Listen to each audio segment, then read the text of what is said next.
Most people think setting boundaries is confrontational and requires a heavy talk.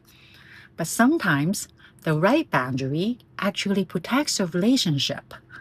Like my friend made a rude comment, and I set a boundary with her using perspective taking, and she never repeated the behavior. I'll break down what I did to set that boundary in 4 steps. 1. Timing is extremely critical.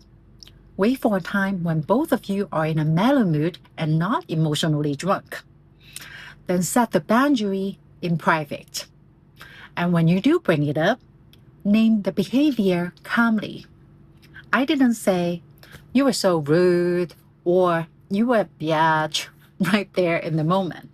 I said the next day, "Hey, what you said last night wasn't nice." I named the behavior so the focus stayed on her action, not on her character. 2. Give them a chance to respond.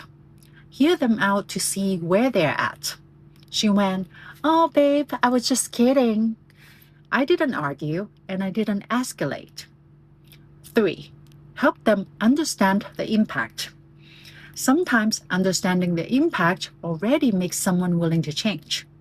Other times, you may need to clearly communicate what you'd like to happen differently. In my situation, I used perspective taking and brought up the guy she was dating at the time and said to her, "Imagine if I did that to you in front of Jason." It helped her feel the impact without me telling her what to do. And after seeing it from my perspective, she chose not to repeat the behavior. Now, after you communicate your side clearly, for the 4th step, be okay if you don't get a resolution right away.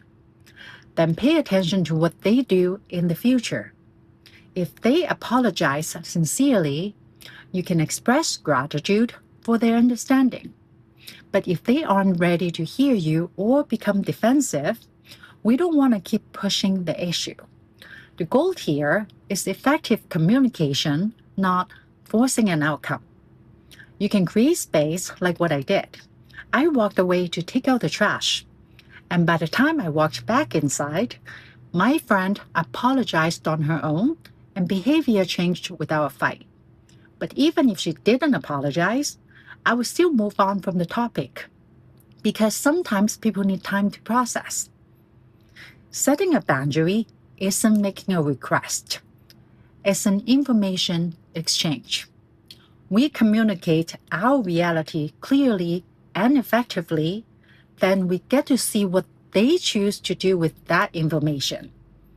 We, me and my mouse in my pocket.